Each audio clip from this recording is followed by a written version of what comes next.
So all that said, though, you fine as shit. And body tea, super thick, super pretty. I am.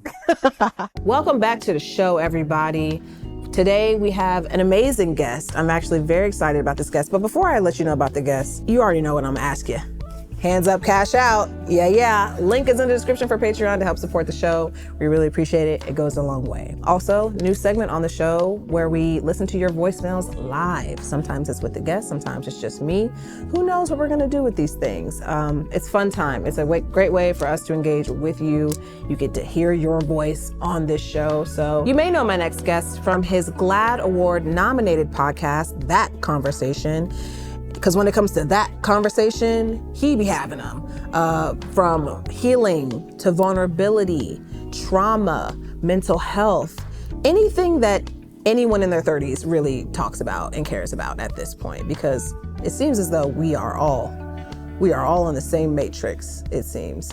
I appreciate this man's content. He's been making it for some time now, and I know that he's touched a lot of people. Motivational speaker. I don't even know if that's a title that he has, but that's the title that he has in my life. Motivational speaker, healer, writer, and just overall just creative person, multi-hyphenate. You should be scared because he's really about to go crazy. He's really about to pop, and everything he's done up until this point has been very inspiring. So I'm very excited to bring to the living room Tarek Ali. Hey, Tarek. Hi, gorgeous. Thanks for coming on my show. Thanks for having me. I'm very privileged to have you be here because I feel like, one, it's hard to track down a Scorpio. That's number one. Two, the fact it's just, I just know it. Like, I feel like if you ask a Scorpio to be anywhere, it's like, who gonna be there? What's the vibe? Like, I feel like it needs to feel safe. Oh my gosh, yes. Mm-hmm. Yes. So I'm really happy to be here. Ever since we met years ago, your spirit has always been comfortable, safe, authentic, and love. So the moment you asked me, I was like, yes, didn't even question it. Yeah, I want to support you. People I really love and people that make me feel good. Mm-hmm. That's not coincidental. It's like who you are. So anything I can do that takes nothing from me and to support, I'm like always there for it. So thanks. Thank you. Mm-hmm. Appreciate it. If you weren't here right now, what would you be doing? I would be asleep. I would be asleep. Well, in my heart, I would be asleep, but I would probably be working at home. Mm-hmm. Yeah, I work a lot. She's a working girl. I just see you at the beach writing, y'all. Writing at the beach. You got a child. And I'm doing so many things at once. But I'm working this hard right now so that in my 30s, I don't have to work as hard. Mm-hmm. I want to work because I love what I do. But in my 30s, it's going to give 4 days a week. Yes. And when I'm working. And when I'm not, I'm going to hide. It's like this whole year I'm taking off. Like, I want that kind of life. Because when I work really hard. I love working hard. And so I don't want to work this hard in 10 years.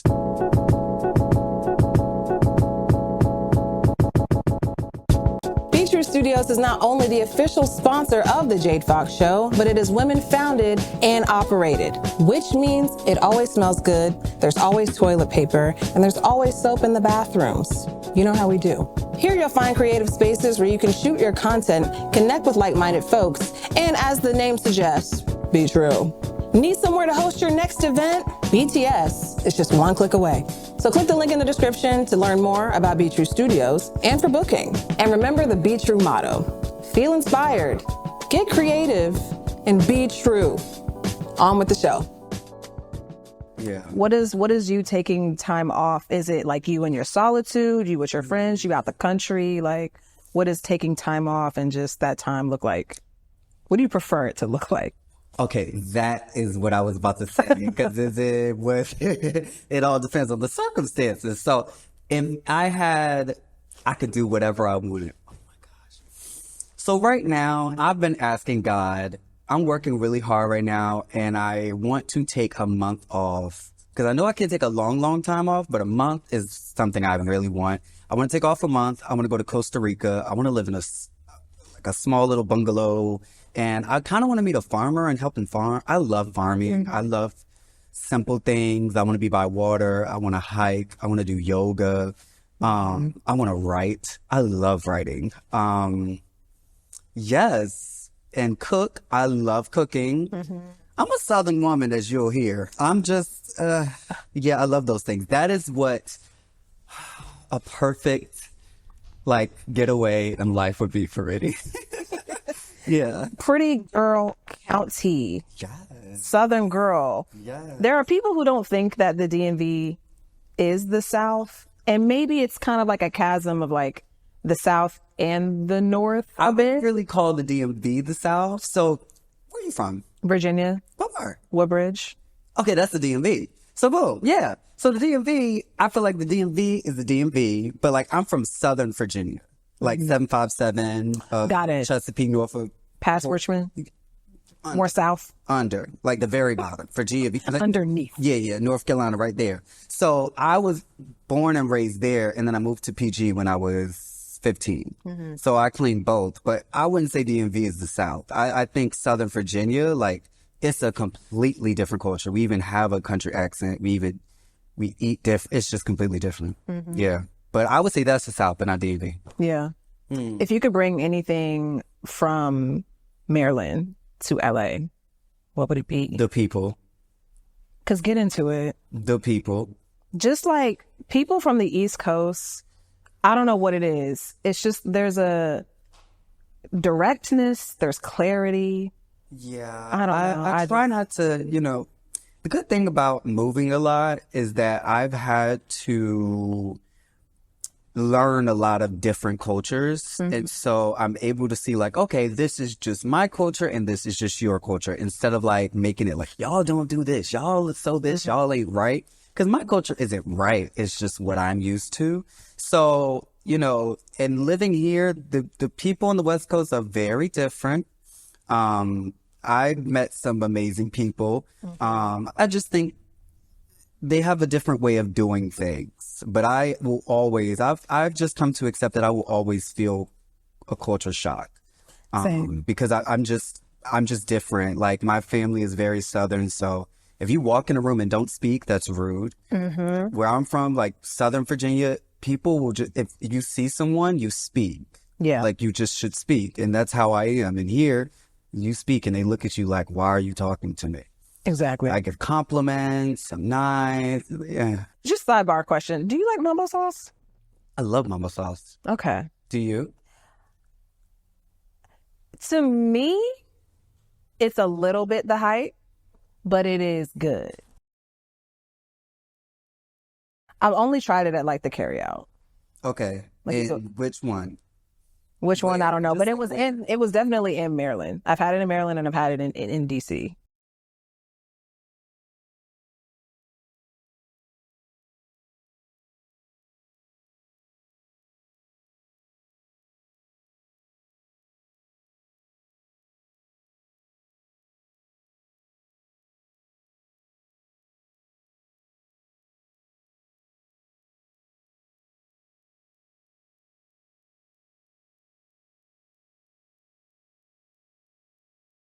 Mumbo sauce is amazing. But you know what tastes like mumbo sauce? That it's not the same mild sauce from Chicago.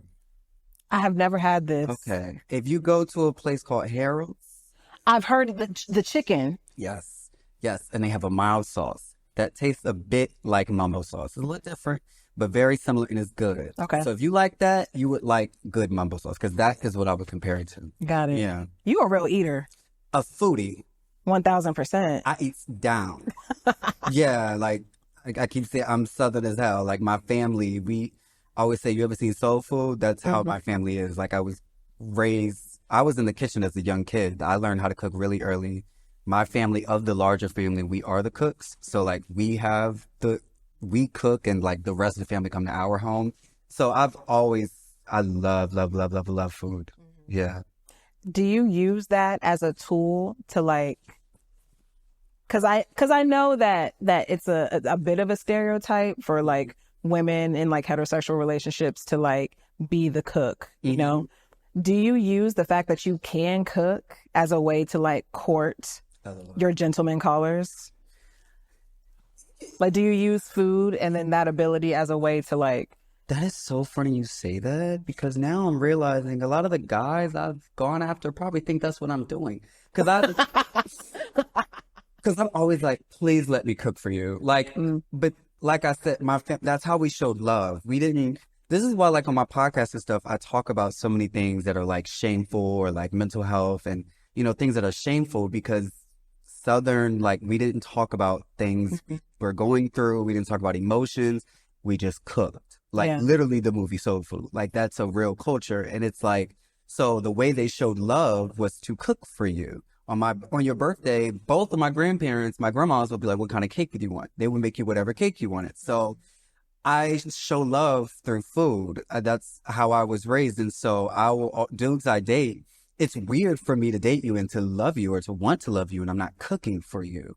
So now that you ask me that, they probably like, oh, he trying to give me one. But I just really love cooking for people. That's beautiful. Yeah. That's beautiful. I wish I had that. I don't have that. I know a good, like, 5 meals, and it holds me down.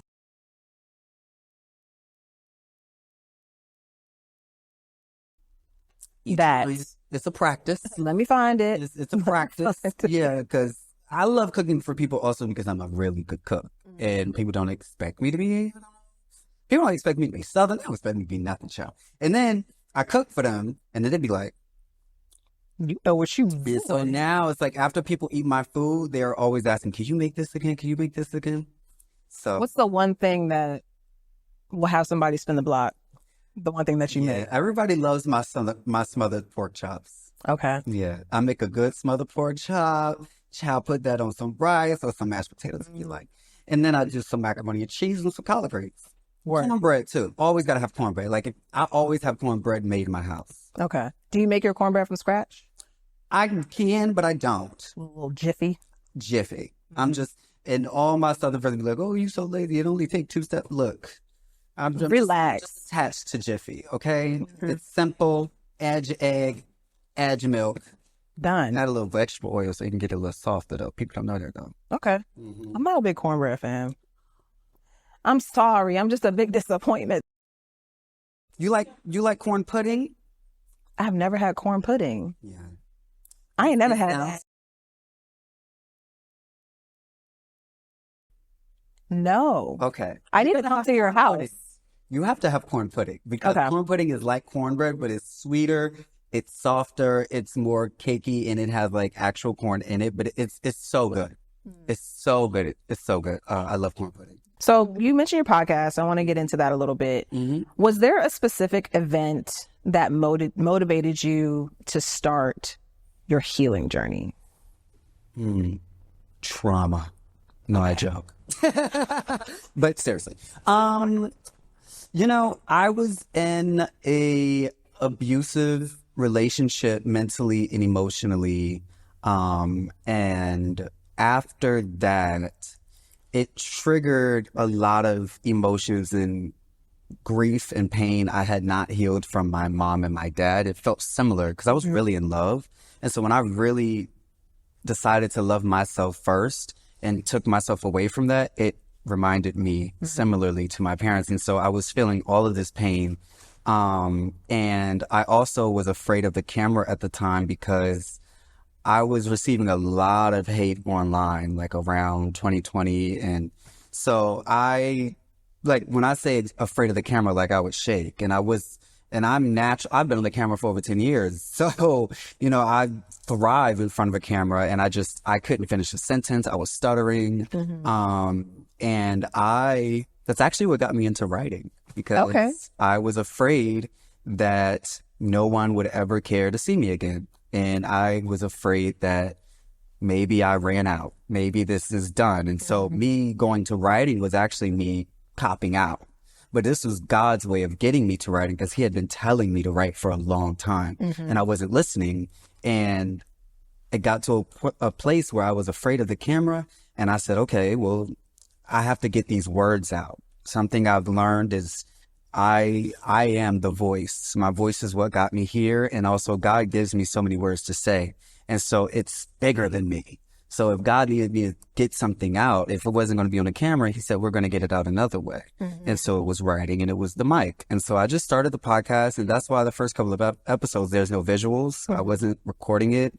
And I didn't market it. I didn't promo it. It really was just to heal myself. And you can really hear that in the first couple of episodes. Like, it doesn't even feel like, oh, I'm coming to do a show. Like, it's like cathartic. And that's why the show started healing like millions of people, is because it really, as I heal myself, I'm going back and forth from the podcast to therapy, to the podcast, to the work, to this. And it's like, while I'm doing it, the people listening are doing it too. And then once I got to a better place, I started filming it. And then I started bringing on other people to help them heal. It was a really natural, organic thing. I didn't plan it to be anything that it is today. It to be public in order for it to do like what you wanted to do, because it was a very personal thing, personal decision to decide, like, I want to start unearthing some of these things. I want to start dissecting this trauma. I want to feel better. I want to feel joy, all these things. Like, when you decided to turn it into a podcast, was that, like, with it being a public facing thing, like, did that play a role in the healing itself? Absolutely. I mean, it's a running theme through my life. And it also, I love that you asked this, because this is also the thread that connects all the chapters in the book that I'm writing, because it's the same reason I went to YouTube. When I first went to YouTube, there was nobody watching. There was nobody watching. As a queer Black boy from Southern Virginia, and then also not having space to talk about my emotions, we just ate, I didn't have anywhere to be myself. And I literally put it out in the world because I was like, oh, someone can see it. I didn't look at it in a way of like an audience is going to build. It was just like, I want to be myself in a world. Yes. Does that make sense? No, 1,000%. And so I started posting YouTube videos, and then after a while, people just kept watching. And so I just kept doing it. And so it was kind of the same of like if you tuned in with my podcast, but it was really for me. It was always for me. Everything that I have ever started, it was for me. But the thing is, it was through God's hand. So it was like, he had something planned beyond it. But yeah, it was definitely intentionally, I wanted it to be public, because to me, that was me being confident in my vulnerability. Yeah. I feel like for me, I don't think I recognized this at the time, but I didn't feel like I belonged anywhere. And so online was a place where I could like feel like I'm a part of a friend group. I could feel like I'm special. I can feel like I'm like these very normal things that people usually experience in school. It's like you have your clique of friends, you have your best friend, you have your group chat, like you talk to your mom, like all of these very normal relationships that you would have where you can like confide in someone. I just didn't have. Same. And so online was a space where I would, and girl, I was posting anything. Wasn't we all at that time? Very that. It's a different time. We were finding ourselves. Yeah. Finding our voice. Place at the time to find yourself online in that way, kind of. Like, it was very niche. Yes. And when I say that, you found your community. And if you didn't find your community, you made a community. That's what you literally just described. And I think it was so freeing, because you could meet somebody just like you on the other side of the world, and you didn't have to feel alone in that. And it was safe. You could just be you could just talk, and it was like pen pals in a way. And I think now it's not as niche and like protected communities. It's this huge conglomerate with everyone that has opinions and judgments about it. So I don't know. For me personally, I wouldn't feel safe in today's internet. Facts. When you start making the tool a world of its own, it'll start feeling and competing with the world that we actually live in. Because the internet is supposed to be a tool. It was a tool, firstly, for research. Instead of going to the library, you could get a phone book. You could get it all here. Then as it just started to expand and innovate. But I think companies, this is me just getting into I'm getting all nerdy, but companies just saw how like predicted people were getting to that and how they were using it to escape the real world. So what did they do? They're making it a bigger world so that it can become bigger than the real world. Because honestly, our whole generation is talking more about what's on their For You page than the general election that's happening in the real world. Yeah. Do you see what I mean? It's like, it's all calculated. And it's just so interesting because the internet has become this magnitude of a world that is just like the real world. Like, people even have different identities. Different identities, different friends, different everything. Topics. They'll have alt pages that nobody knows, like completely different than what you would know this person to be in real life. So you pivoted a few times. Of what? Pivoted. Oh, period. I have. Yeah. I'm a pivoter. Yeah. I'm a Scorpio. I know you laugh because it's true. Every Scorpio, you know, 5 years later, you come back, they're doing something completely different. Like, girl, what are you doing? You know, but that's me. I'm a pivoter. How do you know when it's time to pivot? Ooh. I don't do anything God doesn't tell me to do. I know that sounds crazy. Well, don't sound crazy, but it sounds very cheesy. But see, the thing is, so I'm like a perennialist on this. I practice mostly as a Christian because that's what I was raised in. But as a perennialist, it just means that I believe in all the religions. I kind of believe we're all praising the same source of power. I don't think it's like the judgment day or when we pass away. It's like, oh, you was doing Islam? Nah, it was Christianity. You going to hell? That's crazy to me. So basically, when I started just, you know, operating on that and more spirituality, I use all of the different religions and tools to get closer to the higher power. And through my like studying and just like building that relationship, I understand that I have God within me, just like my ancestors, ancestor worship. They become our guardian angels. They become a part of that team with God that is helping us, that is protecting us. And so anything that I feel in intuitive feeling that is strong, that it feels like I can see it in my head too, and I can see it in my dreams, that's them showing me. They have that spiritual power to know I don't in the flesh. So if they show me and it feels good and it's bringing something out of me I never thought could really come out, keep going after that. Because beyond me, if they're showing me, that means it's not just me. It's bigger than me. There's a team here that's going to make that happen. So I just have to do what I have to do in the flesh, in the world, while they do what they do in the spirit world. So all of the things I've pivoted on, it's always been a voice on the back of my head, or like a continuous like dream, or like, dang, I've been really thinking about doing this for a while. And that's why I said the thing with my writing, God had been telling me to write for so long. And he'll, you know, he's nice with it. God is really aggressive with me. He'll tell me, he'll whisper it. Okay, I'll whisper it again another day. He'll whisper again. He's like, okay, let's give him a dream. Give me a dream. I don't listen to the dream. He gets a friend to he brought a friend in my life that was a screenwriter. I had never met a screenwriter. Came in my life and said, you should write. I said, that's so crazy. I've been thinking about it. I was like, I just don't know how to write. And he was like, just get a piece of paper and write. And I didn't do it. And so God's like, okay, yeah. And Get it together. He kicked me and got me to a place where I needed to write. And so that's how I've always pivoted. Just listening to that voice in me and just going after what feels good and fulfills me and makes me feel safe, really. Do you ever think about like, because I'm the same way, where it's like whatever is, I feel a pull always. Like I'm starting stand-up next week. And this is something that I've been like, I'm okay. I'm gonna kill it. First of all, because I'm like, you've already been doing comedy and on stage. Yeah, just, babe, I'm sorry. I have to, no, just be you and amplify it. Yes. And as artists, sometimes in this business for this long and the production of it all, it's sometimes like we have to show up and be good, but literally, Jade, you just have to be you because it's you that got you here and brought you there. Like, you're going to kill it. You've already done, I'm just going to keep pouring into you. Yeah. But I'm so excited for you. I thought you don't know yet. I was doing it before and then I, lifed. But now I'm like getting back into it. And I literally kept finding myself having like, I'm just a giant middle schooler because I have this microphone that I use for like my little Zoom meetings so I can like have my audio be crispy and stuff.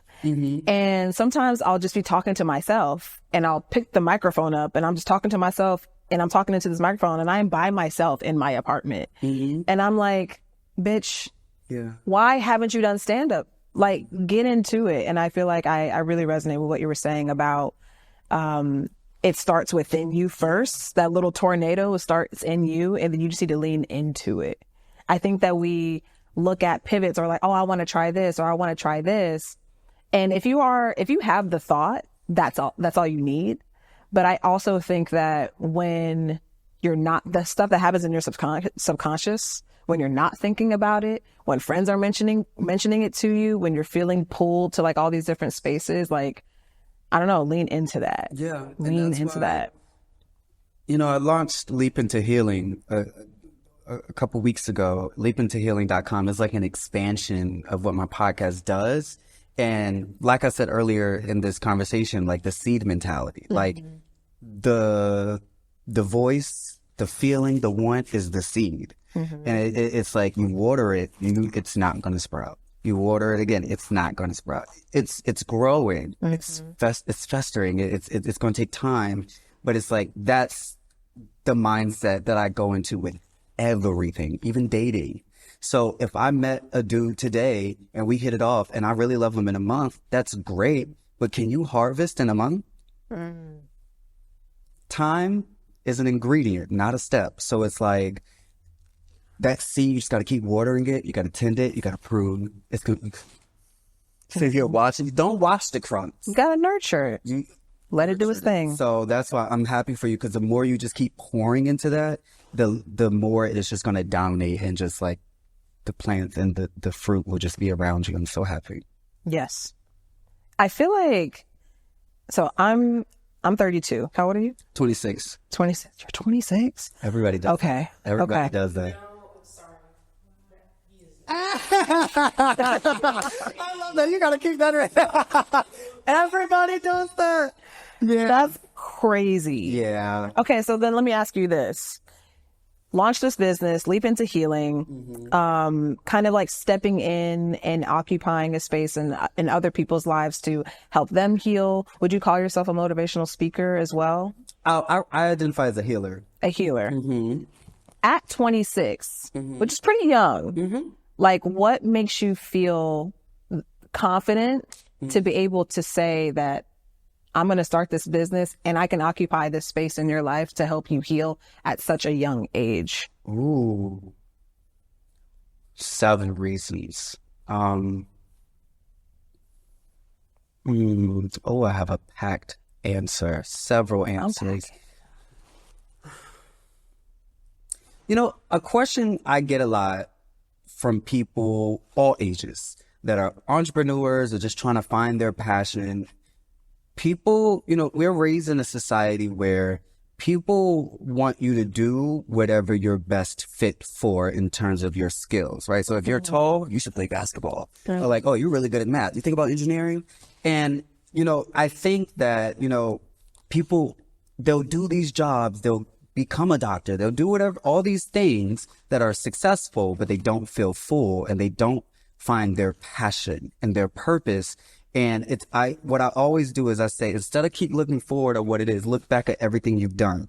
What is it about every single thing you've done, every job? What did you enjoy about every job? And so I said, it's mixing what you're good at, your skills, and what you naturally could do and you would do without being paid. And so for me, when I look back at every single thing I did, I worked in healthcare. You know, I worked in hospitals. I did research. I worked at Ben & Jerry's for 6 years. I loved working at Ben & Jerry's. I love people. I love people. I love talking to people. You are delightful. You are delightful. Thanks, babe. Truly, you are delightful. So I just looked at everything I've done and I realized I had always been a healer. because God gave me an anointing, and my anointing is my voice, how I speak, how I express myself. And my healing is also in my existence. Just experiencing time and space with me will heal people, usually like in the way I show myself grace and the way that I am like so confidently myself. It's not it's never an arrogance. Like I want everyone to have that. So I just looked at what it was that I was providing in every space, even on YouTube, because I was just being myself. I was just being myself. And people told me like, you changed my life. Like, I'd be feeling old, girl. They'd be like, I watched you when I was in middle school. They'd be graduated from college. I'm like, dang, I'm only 26. But raising people. It's like I looked at everything that God pulled me to, and what was it about me and what was I doing? Yeah, I can motivate somebody, but I wasn't just motivating. That's why I was like, not a motivational speaker. I'm healing people. I'm helping people love things they hated before. Wounds that people had that they don't want to talk about, I talk about them. I talk about all of my drama, and I talk about how I came to love it and I healed it. And I help people do that. I said, oh, I'm a healer. And so once I started identifying with that, once I became clear about that, the floodgates opened. I'm working on a tech startup. I got a book, film, TV, writing, and it's all about healing. And it's not like, we were really just talking about this before. It wasn't like I'm building a brand of healing. I found what my thing is and what I love to do. And it permeated everything that I'm skilled at. That's why I'm doing so many different things. So that's why when I go in these rooms, there's not one person. Healing is everywhere I go. And I tell people, you can't listen to my podcast without healing. And anyone that listens to it will know I'm a healer. It will be no question at all. Because I know what I'm talking about. Yeah. And then I also have the science and the neuroscience, history and my degree in biology to back it up. So it's kind of like I mix not only my wisdom and my experience, but with my education. So I have to know, what is a quality or a characteristic that you possess that you wish others had more of? Grace. Grace. As in giving themselves grace? That's the only way that you can really give grace to other people. Yeah, it starts with you. It's kind of like that saying, and I didn't get it for a long time. Like, how are you going to love somebody else if you don't love yourself first? But the thing is, it's through being graceful with self that you're able to be graceful with others. It's because I've been in the gutter that when I see someone in the gutter, I'm like, girl, you ain't got to explain nothing to me. I've been there. I've seen. Okay. And that's why some people have to live a little bit more life before they can extend grace. But grace can be practiced at any place in your life, because once you understand that you're human and you accept that you're human and you allow yourself to be flawed, allow yourself to be human in all those ways, when you see a flaw in someone else, even if you don't have the same flaw, it's like, okay, you got yours, I got mine too. It's like, we good. You know? Exactly. Grace. I think it's a practice though. And when I say it's a practice, it's just like, you can be great at Look, LeBron James is good at basketball, but he still goes to practice. It's something you have to consistently be practicing. It's a skill. It's like when you go to the gym, if you go every single day, you will get gains. But if you stop going, they will fall. You have to keep practicing it. So grace isn't just born inside of you because you wake up. You have to choose to be graceful. So when you want to be judgmental, maybe this happened, maybe she had a bad day, maybe it's not about me. You have to practice it. And then after a while, you don't have to practice as hard. It just becomes who you are, really. Habitual. Yeah. And I see that you post your prayers. Like when you have a prayer, you have a moment to yourself, you post those. That's so new, yeah. Is that explain to me, what was the thought process behind posting that, making that a public thing? I'll explain it in full detail in my book, but once I knew that healing was my anointing, the thing about anointing, when you realize that you've been given a gift from God, the more you just go into it, the bigger it gets. So once I knew, I'm a healer, I know about crystals, I know about Reiki, I know about acupuncture, I'm a holistic healer. And so I also use that with my experience in science to come up with a methodology. It's like a philosophical way to heal. It's a guide. And believe it or not, I'm a nerd. Okay. I'm a nerd. Let's just start there. Okay. You majored in biology. On purpose, we know. On purpose. I loved it too. But so even when I screenwrite, I use graphs. I like graphs. I love this diagram. I had to. We love Kabbalah. But anyways, yeah, so I use graphs. And so I came up with these 3 parts of healing. And one of them is faith. And so I kind of just looked at my healing journey, and I was looking at what helped me get here from where I was. Cause I make this seem easy and it looks like I just woke up like this, but y'all, this is a lot of hard work. And that's why I post when I'm crying, and I'm posting when I'm not, and people are like, he always crying. I'm like, I want y'all to see the work, cause it's hard. But when I show up like this, it's just like, oh, he's perfect. I could never. No, I just worked hard. So I looked at everything that got me through, and what got me through, one of the parts was God, but not everybody believes in God. And if my anointing is to heal, I wanted to make sure that healing was accessible to everyone, not just people that believe in God and my way of vision of what God is. So I started questioning what it was about God, and it was a sense of faith. It's, you can know where your issues are. You can know where your challenges are. You can know how to fix it. You can know how to get better. But if you don't have faith, you'll never do it. If you don't have faith, you don't believe that things will change. Faith is usually the thing that separates, trigger warning, the people from feeling extremely low and that choose to leave. They don't have any faith. They don't believe it'll change. They don't want to be here anymore. But it's the people that feel the same things and believe in something they cannot see, which is I will be better. That's what keeps them here.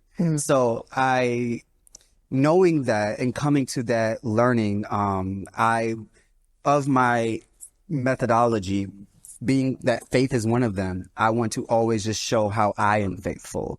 And so I practice my faith through prayer and through a lot of different things, but prayer is one of them. So I just been sharing all of the things I know to help healing.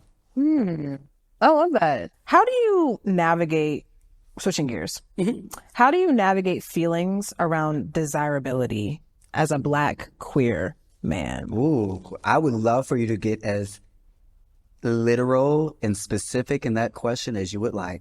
Well, I know that you made a decision to not bleach your hair anymore. And I know that you've been been doing it, embracing your Afrocentric features. And I do believe that, as Black people, period, there's a beauty standard that we try to combat by way of dyeing our hair, by way of trying to do makeup or dress in a certain way that is a bit more agreeable.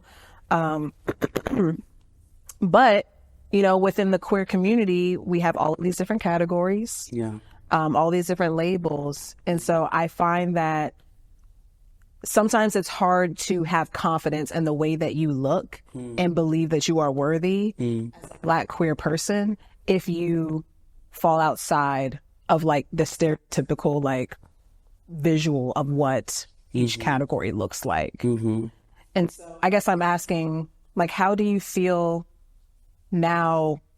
What am I asking? No. I love that. Ask the question again. How do you navigate feelings around disability as a Black queer man? Yes, I just wanted to hear, because I could go so many ways with that, right?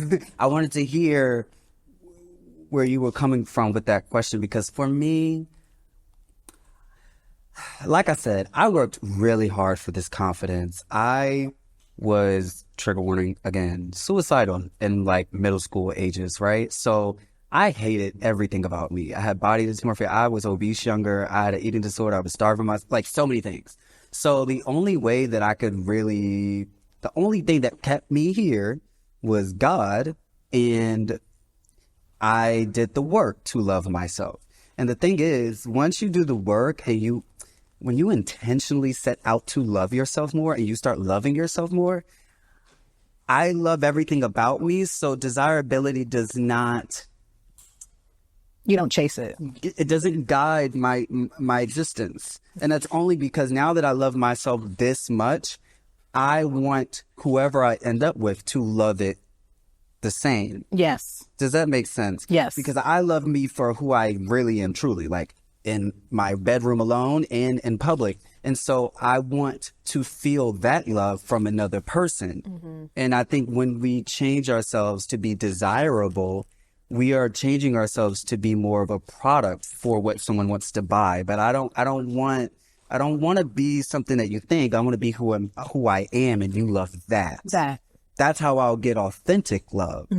Like authentic, you love me, not what I'm giving you. Right. Yeah. So desirability, I'm very aware of it. I know how to use it as a tool. And I think because of the journey I've done to love me, and I've seen the differences in that, I now can use desirability in my advantage instead of letting it guide my personal identity. Good.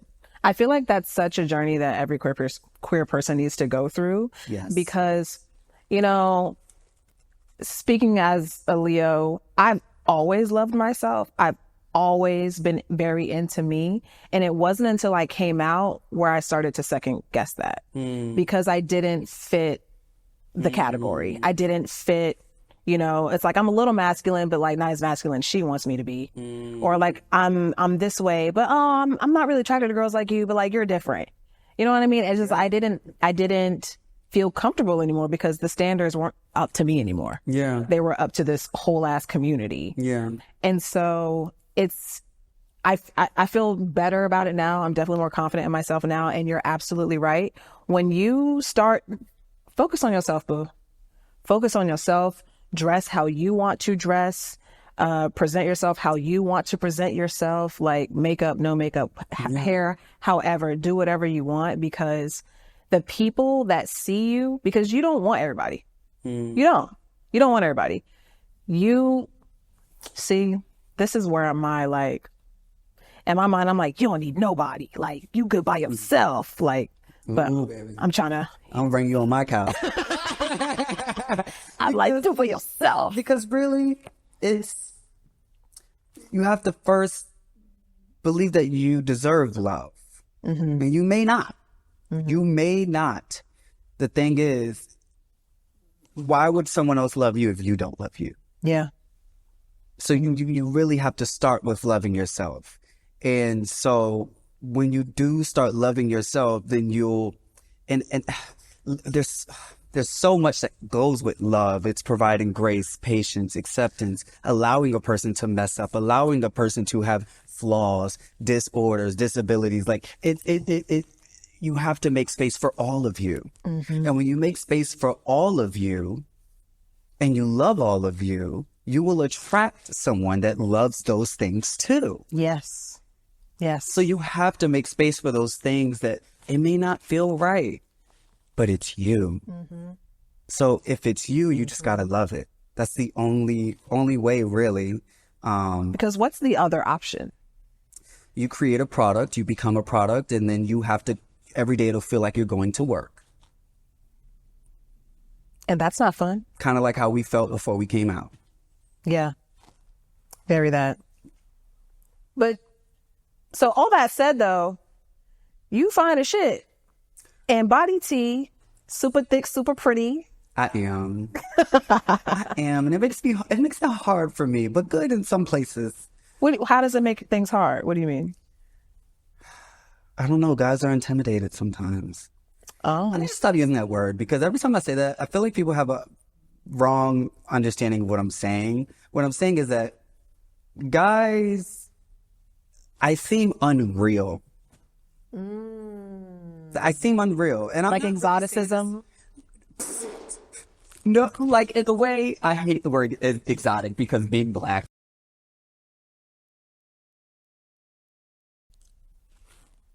How I look, how young I am, how wise I am, my resume, but like it, and I'm really loving, I'm nurturing, I can cook, I'm patient, I'm accepting. It's a bit, yeah, and I get it. Yeah. I understand. Oh, it's gonna make me emotional. You're a prize. I think I'm getting emotional because I just kind of like stopped things with a guy, and it's the same thing happened. What the same thing? What do you mean? The first month was really good, and then, you know, it just that happened. It's like people want that, right? And when I say that, it's like you want love, marriage, kids, whatever. And we all are in different seasons in different places. But like just how everyone in the room gagged when they heard I was 26. Imagine what a guy dating me. It's like I become this like a trophy. Not a trophy, but like greater than life. Like they don't feel like they are in position to be my match. I understand. They don't feel like they're in my league or like they could keep up. And it's not even just career, and that's just one part of it, right? Because like my career is like, but like even in my being, it's like I'm so patient, I'm so accepting, they're like, every dude I date is like, you changed the way I think about it's my anointing. And I know that God already showed me that I'm gonna have a husband, I'm gonna have a family, so I don't worry too much, but I know that it makes it harder a bit for me to date. But the one that is for me is out there, and he will love all of that. So, yeah. So is it hard for you to like find someone, and I say find loosely because I don't know if that's necessarily what your goal is right now, but is it hard for you to like find someone who can meet you at that level of confidence, at that level of energy? See, the thing is, I don't even expect them to. I don't expect anyone to be where I am. We are always going to be in different places, every human. And so what I need to see is that you are on the journey of it. That's all I care about. I don't see people where they are. I see people for who they are. So if you have a dream and you're passionate, I literally went to this event 2 nights ago, and it was this gay black boy. He was just cleaning the bathroom, and we watched, this is like a red carpet. This is like for the Grownish series finale. And I know something spoke to me about him and the way he was working. And I asked him about what he was doing, and he's like, "Oh, I'm just doing this right now." I'm not worried about that. Because I was this 5 years ago. Everything was inside of me. Nothing changed other than my garments and the amount of people that know me. But it was still the same. So I'm like that with my dating, in a way of like, I just need to see that you're on the journey and you're going to do the work, and that it just can't ever be draining for me. It has to pour into me. But when I see someone so passionate and doing the work, that makes me love you more than someone who's like did it and I'm like, I'm healed. And because I don't even go around saying that. You don't ever hear me saying, "Oh, I'm healed. I don't got it." We're always healing something. So, yeah. So I'm going back to the sex. I live. What's the biggest lesson that you've learned about sex or your sexuality? Because you just mentioned that you didn't really start having good sex until like a year ago. Yeah. So what did you learn? I love being submissive. Okay. Yeah. I think that has a lot. I didn't really, there's all different kinds of ideas of like what submission is. Okay. Even in like heterosexual relationships, like what submission looks like in a relationship. But like with my past trauma and being juggled around homes and being homeless, submission wasn't something I felt safe in, because I always had to figure things out on my own. I didn't really, that trust factor. But with the sex and allowing myself to be completely submissive and being with guys that actually made me feel safe, pleasure, and comfortable, it was like, it was like reconditioning me every single time I had sex, to a place where I actually started loving submission, also being such a boss in my work and having a large team and always on top of things. There's something about submission that gives me comfort, that I don't have to have it all figured out. So let me take care of you. Take care. Make me feel good. And so, yeah, it starts. And that's why I'm like, I love talking about sex, because, people keep sex in such a like certain type of way, what it can, like the nastiness of it, we can get nasty, but the nastiness of it all, and lack of better term. But sex and all that it has done for me has like transferred into like my everyday life and like, mental belief. And so like I even now know that I do want to be submissive in my relationship. I'm an alpha. And so that I just never understood like I'm an alpha, but I'm an alpha that likes alphas. Same. And I want a dominant man. Mm-hmm. And I was a little ashamed to accept that a little bit before, because as a queer Black man, you know, the further you go to femininity is kind of like the value of you goes down. It's not true. Let me it's very strong on this. And so like saying you're a bottom or saying you want to be submissive is like you know, it takes away your desirability, right? But like now, I don't give a damn. Yeah. Whoever desires me is for me. Exactly. Because the person who loves that about you knows how to treat that. Yes.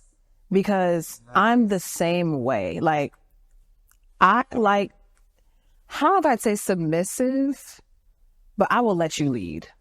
Like, I love to be led. Tell me what to do. Give demands, like all of that shit. Like, I love like a dominant, feminine person. Yeah. Because I like the energy exchange of sex. And that is not something that I feel like I've had in my past relationships, like past years ago. Don't start thinking about people. But like past years ago, is like when people want you to like occupy that certain role, it doesn't it takes away from your pleasure. Yeah. And what you want and how you want your body to be treated. Yes. And you have a say. That's up to you. That's up to you, boo-boo. And it's a balance. Like, you know, when we start using words like dominant, submissive, people think like you're the submissive one. Like, no, we both will be submissive at different times and dominant at different times.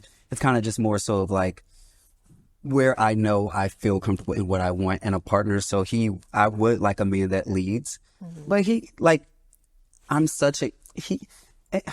any man that is attracted to me is going to want me to also lead in different moments. Right? Yeah. Like, it's just the idea that like at home, he is like, you know, I'm more maternal. Like, I like cooking. I want to take kids to like their practice. Like, I love that. And like, you know, him, he's doing more of like the order type stuff. And, you know, like just, you know, not less gender roles, but just really about compatibility and like what I love to do and what you love to do. And those that working together. Yes. Yeah. Responsibility.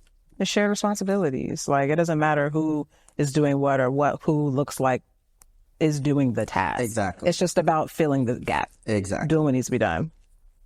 So if you're okay with it, I want to get into assault and abuse a little bit. Because I was also in an abusive relationship. Oh, sorry. You know, it happens. Yeah. Sadly. Unfortunately, it's very common. Very common. Incredibly common, especially in queer spaces. So many people have been in abusive relationships and they don't know it. I had, like, my coming out of that relationship, I had this really interesting set of like non-negotiables that were kind of baked in me perpetuating feelings of like unworthiness. And so my question to you is, how do you return back to self after you experience something like that, after you experience assault, after you experience abuse? Like, how do you find your way back to yourself? That is a loaded question. How about I share my experience? Okay. I'm really big on sharing my experiences rather than what is right or what you should do, because I think the idea is listen to my experience and you take what is useful for you and you leave what's not. And so for me, my relationship was extremely mentally and emotionally abusive in a way of he created a world and I lived in it. And, you know, he tethered like my relationships with my closest friends, my family. I couldn't tell them things that was happening in the relationship. He thought I was telling everyone all our business. I was not, but that was a way to get me to just be with him. And so when I finally did decide to pull away, I didn't know who I was anymore because he made me feel bad about everything. He did a lot of manipulation. And so I had to spend a lot of time relearning who I was, because it doesn't go anywhere. You don't lose yourself. You may forget, but you're still here. And so I had to allow myself to live And when I say that, I had to go to the park, I had to go to the beach, I had to go eat, I had to do all these things that I did before him and let myself see like, oh, wow, you really do love this. Because after years with being with a person that can change your reality, you have to create a new one. And you have to, the only way you can do that is by going into the world and just throwing yourself at stuff, even with your hand shaking. Like when I tell you men scared me after this relationship, I didn't date for a whole year because men scared me. So I think it's really just about allowing you to be alone and to love you and to have no one there to dictate your decisions and emotions. You need to just wake up and allow yourself to exist and love on yourself continuously. Because also coming out of that, your body and the way that you love is still in this partner relationship and this partner dynamic. So instead of going out and looking for another partner, because that's what most people do, because they feel safe in that partner relation, build a partnership with yourself. And so look at yourself as another person. So if you're dating someone and y'all haven't been on a date in 2 weeks, you're like, you haven't seen me in 2 weeks, take yourself on a date. Like that helped me a lot. So like on the date with myself, talking to myself, making jokes and laughing, like really building a relationship with yourself. And when you get to the place, just like with another person, you will fall in love. You will fall in love. You just got to allow yourself to be you and to love all of you. And eventually you'll fall in love. And once you love you, you'll be ready to extend that love to someone else. Agreed. You recently went viral talking about how being cheated on doesn't faze you. Oh, yeah. Can you explain that a bit more? Okay. When I say it didn't faze me, because I feel like I see you and I understand where you're going, but I want to hear from you. Yeah, like, of course, if you make a commitment with someone and they go against that, it will hurt. Any human. I'm not abstaining from emotion. The thing is, I just don't internalize it. I don't think I need to change something or what did I do? Like, we had a conversation also, like, I asked why, and it had nothing to do with me. So I also, I just don't think cheating usually has anything to do with the other person. It has to do with the person who cheated has a need. Either they didn't communicate it to that person, and so they went out into the world and met that need on their own, or they did communicate to the person and the partner didn't show up to the need. Right. That's the basics of cheating. So I didn't internalize it in a way of like, oh, I need to lose weight, or like maybe I wasn't doing. It had nothing to do with me. It was all of his insecurity. Yes. He really cheated because he thought I was cheating. That's crazy. Ain't it always? That's like, we hear that all the time. So it's insecurity. And so that is work he needs to do. There's nothing that I need to go into my life and figure out how I can avoid this again and blah, blah, blah. Like, no, that's someone else's actions. And, you know, that is being in a relationship. You go in a relationship, the only way you can have connection and love is if you're vulnerable. And being vulnerable is this. Your heart is wide open and the person can slash you, or they can't, or they won't. Hopefully they don't. Right. But you can't touch heart to heart if you don't do this. So that I know I'm in a position where I can be hurt, but I know that it's worth it because of the love that comes with it. But yeah, I don't take cheating personally. I agree. I'm with you. I hope this doesn't come off as arrogant, but I just feel like if you cheat on me, that's all I needed to know. That's all I needed to see. Because it just shows like, I don't know. I don't want to say like restraint. Like if you have desires, right, that are outside of the agreement that you have made, and you don't bring that to me and you don't give me the opportunity to explore that with you, and you want to make that decision on your own, then you want to be on your own. And so that's what you want to do, then you should go do that. Would you have a conversation with them? I would. I would want to know why. I would want to know, like, because at the end of the day, I still want to have that conversation. That conversation. But I've always noticed how the space that I've occupied in relationships has always been a bit more like understanding. Like, I understand that you are a human. You were a whole person before you met me. And even while you're with me, you are still a complete separate entity. You have your own history, you have your own background, you have your own desires, your own curiosities, your own insecurities. And so sometimes I feel like to think that this relationship is going to be the solution to everything, it's just not true. Yeah. I expect you to see other women as attractive. I expect you to be attracted to other people because you're a human person. Yeah. But yeah, just give us the opportunity to like see each other in that thing that you don't want me to see. Yeah. I think for me in a relationship and with this guy that cheated on me, I asked him why, because the why is really important. Because if it's you're not attracted to me, I can change that. You should probably go find somebody else.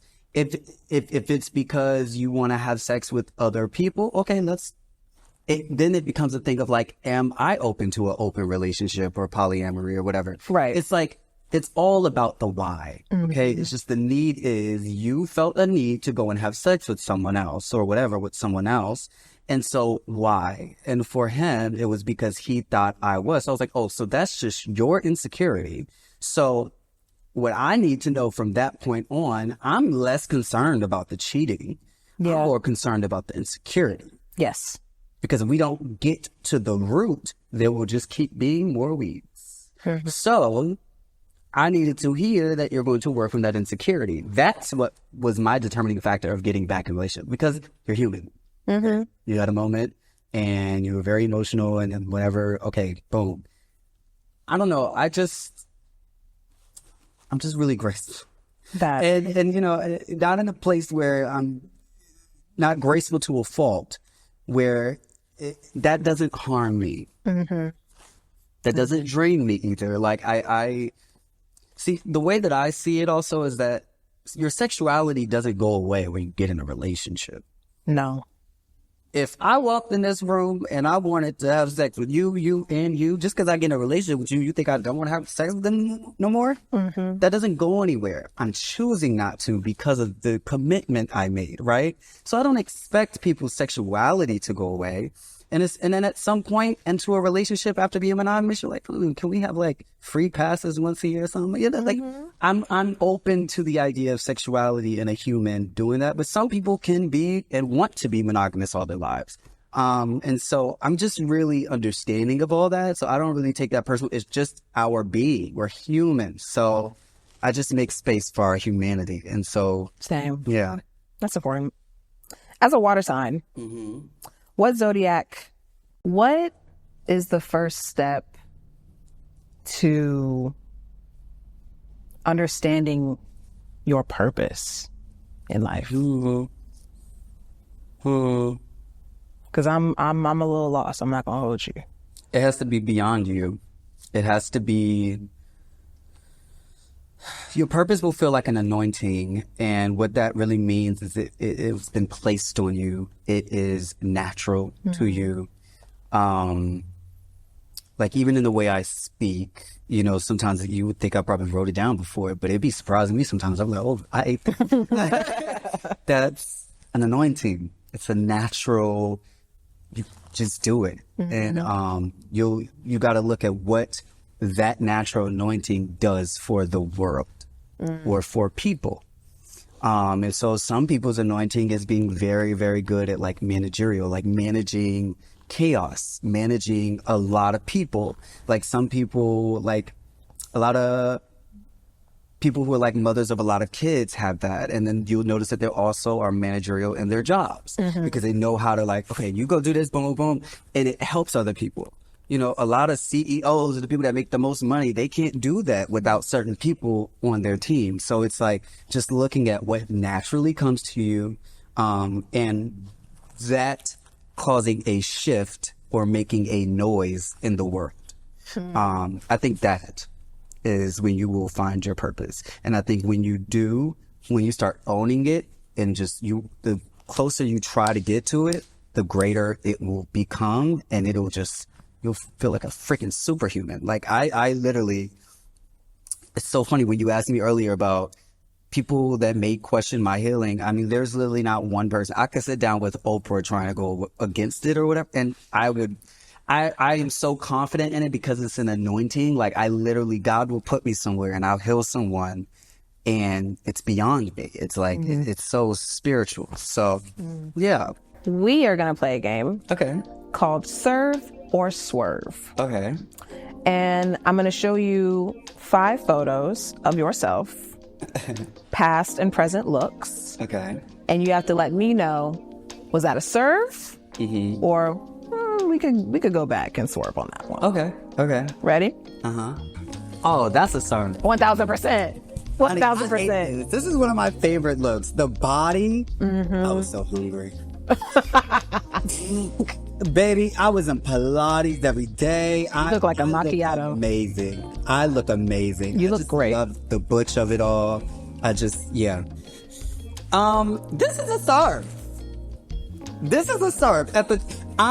Listen. Make your case. I was literally in my era of just trying to be different. I was trying to look different. I was trying to be different. This was before I was honing into everything that I am naturally. I was just exploring different ways to change myself. And with my hair, I went to the Dominicans, girl, they pressed that out. And this was me just getting into photo shoots. A friend, this is literally in Maryland. This is by my high school, actually, and a photographer that I knew. Guy shot this. And did you ever model? Have you ever modeled? no, I just take pictures. I mean, I model, but I'm not a model. I get that. Does that make sense? No, I get it. Yeah. I'm pretty. So you think you're really pretty? You know, they put me on there and you know, Diesel dressed me today. So, Period. I have relations and I talk to the girls in the houses, but I'm not a model. But if you wanted to, you could just scoop that up. If you don't like it, if you wanted to. Yeah. Which is a flex. And Not the jump scare. I just the jump scare. that. But this was a serve. I went to the archives. I was in college. This was around the time of my YouTube, I was doing more beauty videos. This is like when beauty was like King. Yes. baby. Beauty was, if you wanted to be beauty. Yep. And I also was already doing makeup like on myself. And so I just started doing tutorials and I was like, oh, I'm good at this. So I'm gonna just post it. And boom. And so, yeah, it's a serve. I have not done a full beat face like this in a long time. Would you ever return to the beauty space? Is that in one of your business plans? My TV pilot. Okay. To be expected.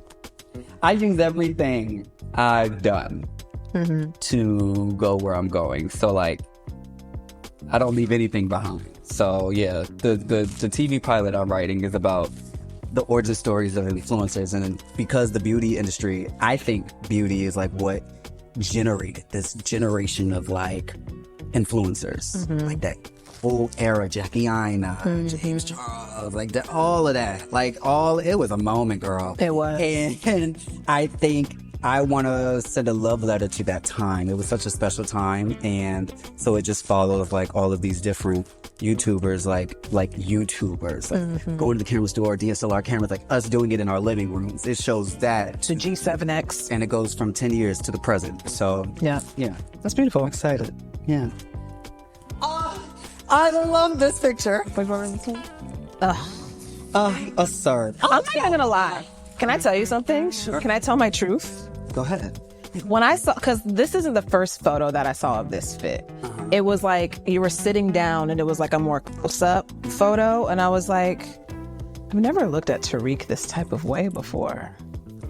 But it's something about this little 90s Cruel Intentions little like white party with the yiddies. Yes. Yeah, girl. So I'm non-binary. I go by all pronouns. I didn't know that. Yeah. I don't, gender's always just been for me rather than like for other people to understand. I don't really think, I never really expected other people to understand my gender. So I just kind of always just enjoyed it for myself. So like, yeah. So I've just been in my fashions, you'll see. And so I love this look because I feel like the male Lori Harvey. Like, this is, like, I don't think we have that. We don't. And so I love, like, my kind. It's very kind. Moments, because this is me. This is a part of me, just like my masculine moments. Like, when I'm in this is how I feel. And even in the way I walk and the way I talk, I love it. I just love that whole life. The duality of it all. Yeah. And you need that. Oh, yeah. This is a serve. This was, I'm going to say serve for everything. It's just a casual serve. Yeah, I was going to film Denzel Dion. He had a show on Facebook, and I did an episode with him, and I wore this. This is me getting into my fashion bag. So that's a Jack Muse shirt, a Jack Muse bag, my Rick Owens, and some other pieces from a designer who I can't remember. But this was when I was getting into my bag. I remember this period. I was getting into my bag. Yeah. I remember I like came on Instagram one day. I think you were talking about it. Like you were just like, you were sharing, y'all, I'm getting some money. Yeah. Like it was like a thing you were talking about. And I just remember seeing like the boom, the change in your fashion. And you know what? While you don't need money to express, you don't need money for designers and stuff like that, I do think that getting older, like I said, I'm 32, like being a bit more established, like you just know yourself as you're navigating finances and all these other things. Yeah. So like when you're looking at your fashion, it's like, it's not this thing that's outside of yourself. It's like, what do I feel like right now? Yeah, I'm so happy I think my journey and my style with not having much and not having money is the reason I dress so well with having it. It was me going to AJ Wright. I don't even know if y'all know what AJ Wright is.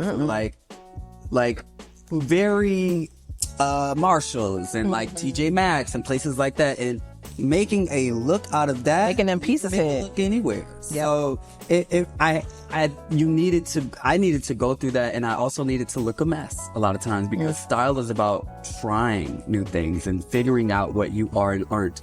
And I think by the time I got to a place where I could get labels and Jack Muse and all the other whatever, I'm not wearing the clothes because of the name or whatever. I'm wearing it more so because of it. It's way more range for me as a non-binary person to dress. I feel that.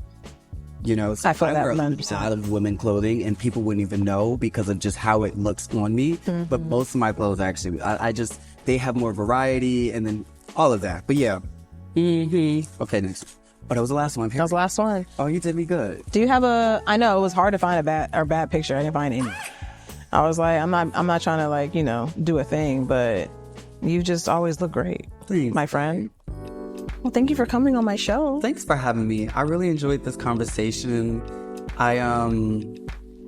Let me know when you do your stand-up. I would love to come and support you if you like. I know people are okay, yeah. Let me know when you're ready for me. I know my artist. I know my artist. So just let me cook. Just get into it first. Yeah. It's like me with the podcast. Like I had to, do it for me first, and then okay, now y'all can come and watch. So I'm happy for you. Thank you. And just keep pouring water on that seed. Yes. Yeah. Everybody, that's Tariq. Woo! And that's a wrap. Wasn't that something? Did you like that? Go ahead and like this video because you like that. And I know you like that. Leave us a comment. Let us know how we're doing. What did you get from the episode? Anything, any key points, any gems dropped? Let us know. And also, this is a selfish thing, but if you watch these videos and you get a gem, don't be like going off to your family and friends like you made that shit up. Like say, oh, yo, I watched the Jade Fox show and I got that from the Jade Fox show and I'm taking it with me. Because y'all be trying to take stuff from the internet and be like, oh, that was my idea. No, give us the credit. Listen, we Black creators, we don't get the credit anyway. Okay, cite your sources, folks. That's all I'm saying. And speaking of the source of income, Patreon, down in the description, helps us with the show. Help support the show. If you want to see the show grow, hit the Patreon link down in the description. You also get like bloopers, extras, deleted scenes. Like you get exclusive stuff with the Patreon. So it's not just money going into the drain. It's money in exchange for a lot of behind the scenes stuff that you don't get to see in these public-facing videos. And to support the newest segment of the show, voicemails, or listen to your voicemails live on the show, call the number on the screen, which I now know is 318-490-0354. Yeah. See, this is how you know I don't be asking people for their numbers, because like, girl, who would you call? Yeah, we listen to your voicemails live on the show, and you can ask advice, you can ask questions. It is really that time to let your voice be heard, but more specifically, let your voice be heard by me. Hope y'all like this episode. I'll see you in the next one.